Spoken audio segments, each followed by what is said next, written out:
Hey, how y'all doing? Welcome back to the Backyard Professor Chess videos. Let's do another King's Indian. This particular black opening is a really good one for black, and since I'm in need of finding a good repertoire as black, I found a couple of good white openings that I really like and I'm studying for my tournaments. I don't have a good black opening yet, and this one seems to be a real Lulu. So I'm going to continue pursuing sharing Grandmaster games of the King's Indian to show you how the Grandmasters play and to show me how the Grandmasters play and to see if there's any benefit to memorizing several lines. And so far as I've seen, yes there are. Now this is a typical King Indian opening up to this point. I suppose I should tell you who's playing this, huh? This is between Sakalaropoulos and Boleslavsky. This particular game changed the entire influence of the King's Indian because of how black played this. So this was a really important game historically. I get this out of Ludek Pachman's, the Czechoslovakian Grandmaster, the very, very strong Grandmaster. And I've got one of his games I'm going to show you against David Bronstein with the King's Indian, where Bronstein beat him. Yeah. Bronstein's so fun to play. Anyway, white brings the knight up to here, and this is typical King Indian at this point. A more conservative approach because you're not going to occupy the center with pieces. You're going to influence the center with your pieces. You can occupy them with pawns, but the theory here is put the pieces at a distance and destroy the center from a distance. Kind of an interesting theory. And here's that very popular E5 thrust that comes out. In some games it comes out a little early. In other games I've seen it where it's waited for 10 or 15 moves before it's put out. And so far as I can tell, no one has ever swapped the pawns. Apparently that doesn't work. I don't know the philosophy behind it just yet. I'm busy looking for the game so that I can keep making videos and getting you guys fat and sassy with all your bowls of popcorn you said you're eating. I'm supposed to teach you how to eat healthy, my wife says. So go grab those little baby carrot sticks and eat those instead of the popcorn. If your wife's watching, that is, if she's not watching, put the carrot sticks in a bowl and then give them to the puppy and eat the popcorn that's hidden under the blanket so your wife doesn't see you. Uh-oh, I'm going to make a bunch of wives mad at me if I'm not careful. The knight comes to d7 in black, and of course white's going to castle now. Usually the castling occurs pretty early in this opening. There are some openings where castling is delayed. I'll get to them eventually. And now black goes ahead and pushes the knight to c5. Very interesting. And the knight comes down here to d2. Looks like the knights are going to tango in Texas, and black is really pouring it on the queen side here of the peers, isn't it? Kind of interesting, isn't it? Queen comes up here to c2, and bishop now comes up to h6. Now, this is the move that changed the enthusiasm for the King's Indian. Oh, and I didn't write down when they played this. Hold on, I've got the game right here. Helsinki, 1952. This is in Ludek Pachman's book, Modern Chess Strategy. Really an excellent book. He was a very, very strong Czechoslovakian grandmaster. And here's why. This theme here is really exquisite in the King's Indian. I mean, now it's normal. This was apparently quite strong when he played it. They had done something else all this time, and then black pulls this out because what he's going to do is he's forking, well, forking, I should say, spearing the bishop through the knight. He's not going to, the center is locked, and as any good grandmaster knows, that means the knights have a better chance of flourishing in this game with a locked center, right? That's just basic chess 101 strategy. the bishops are severely limited in being able to have the long diagonals in the locked center, so you want your knights. This bishop of black is his bad bishop. Why not bring it out here and trade it with white's good bishop? His bad bishop is his white bishop, right? So this was the idea. He doesn't want to lose his knight, so he moves his knight out, and bishop immediately swaps. That is why you will see grandmasters swap the bishops. When you're playing through their games and you see them making those weird bishop moves, and then all of a sudden, bing, bada, boom, they take a bishop, they swap a bishop, look at the center. The center will tell you more times out of than not that they are swapping a bad bishop. This is excellent chess strategy. And the rook takes the bishop. Now he's saddled white with a bad bishop. That is, his influence across the center is going to be severely limited, while black's bishop has an enormous diagonal right here to the king side. That's a very important diagonal apparently in the King's Indian. As the more I look into this opening to learn, the more I see this is what they're saying. He brings his knight out, and now the knights are going to swap. The knights are going to swap. This is very interesting that he's swapping this knight. He wanted to make sure that he was going to get his knight up here without losing it. And now white pops up with the f4. He's going to try to... He's got more central territory, but there's virtually nothing they can do in the center like that, right? I mean, it's locked, so now you have to go to the wings. So white wants to expand on the kingside wing. The problem with this f4 push is it severely weakens e4 square. Now you've got a locked center, but you have a weak center square here that black can focus on. It was right there, right? Had he gone to here, that certainly would have strengthened the e4 square, right?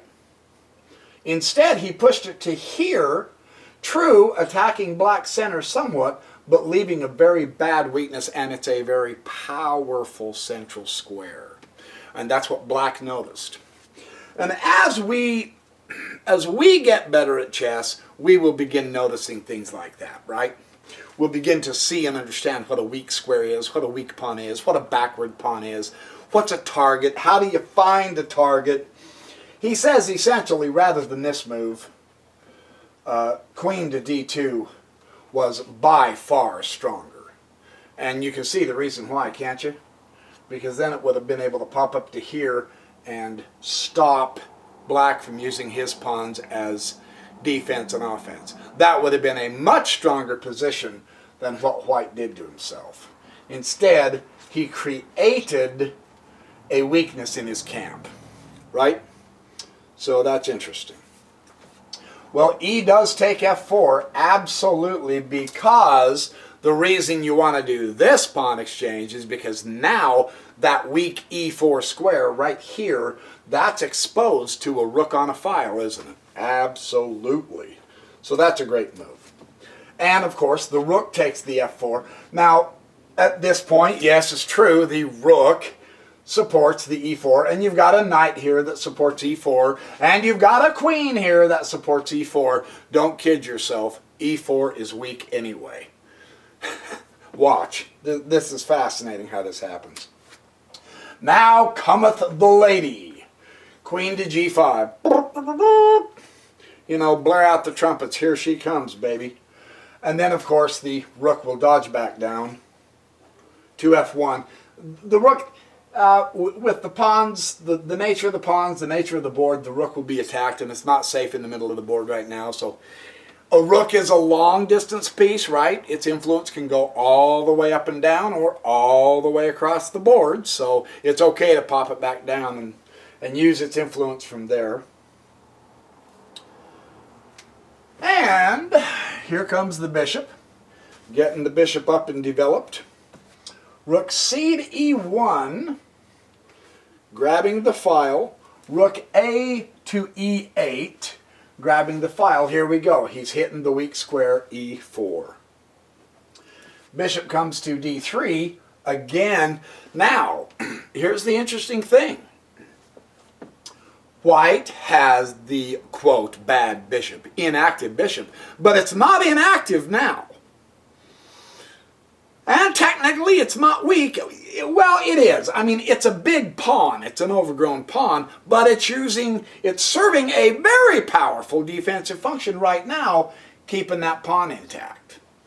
So, you know, you got to be careful about labeling certain moves or certain pieces in certain situations, because those are not set in concrete. And of course, what is black doing? Yes, you saw it. He is directly attacking the E4 square with his pawn push of F5. Absolutely. The weakness is there, attack it. Now the queen comes down here to B1. And F is going to immediately take E4, absolutely. Take the weakness and possess it. Knight takes the E4. Now watch how white's, now that black has chopped on E4, right? Watch how white's position just continually deteriorates. Just from that one weak square. This is how important it is for us amateurs to learn how to see things like this. And that takes a lot of study. You know, I probably need to eventually end up learning it myself so I can teach you in some videos, right? Knight takes the E4, and now, of course, knight takes the E4. Yes, yes, yes, and yes. They're going to trade down dramatically here. They're going to trade down dramatically here. The bishop takes the E4. Yes, yes, yes. And now the rook takes F1. Check. The rook didn't take E4, because what he's going to do is pull the defender of E4 away, right? And then black will possess the E4 square. It's a very excellent strategy. King takes the rook. And you say, well, see, that didn't work out. Hold on, the game's not done yet. He's not done yet. Queen comes to F4. Check. King goes back over to G1. And now queen comes up here to E5. Now this is a multi-purpose move. Great centralization. Keeping pressure on the bishop, so it's keeping the queen down here on B1. He's also hitting the B2 square. He's also hitting the H2 square from this. So the queen is virtually scanning the entire field from such a powerful centralization, and the irony is white's center is shielding the queen from any kind of an attack. That's really kind of cool to see. Well, King F1 again, he comes out.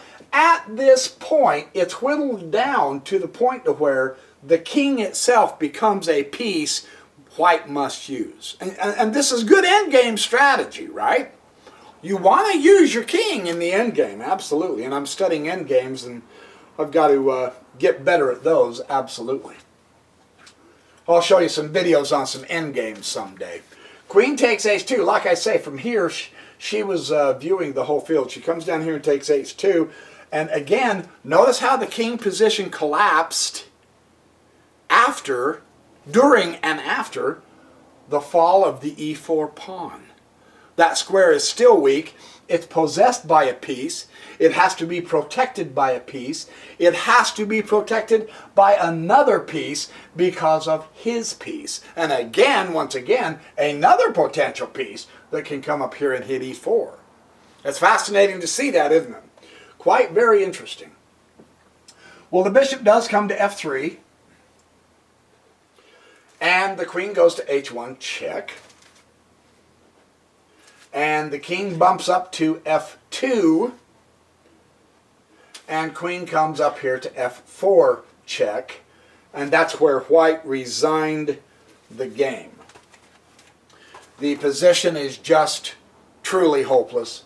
There's no chance for him to do much of anything anymore at this point. One, he has to move, and he can't come here or here because of the rook. So these two squares are out for the king. Another reason he resigned is because he can't go to here because that square is out for the king. All he can do is come back down to here, right? And now you know what's going to start happening.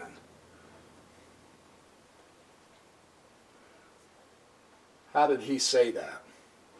You've got the rook that can come down here to snag the rook. And then the queen will snag the rook here, right? And now you've got the queen comes to here to check the king. The king can come up to here. And how did he do that?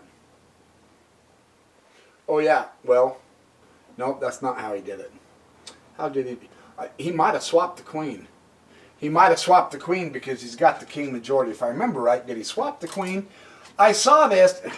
You know, I didn't memorize the variations. I'm doing this completely off the cuff. Then he brings this up to here. He's got the pawns, the king side majority of pawns, and with grandmasters, that's a good end game to win for black.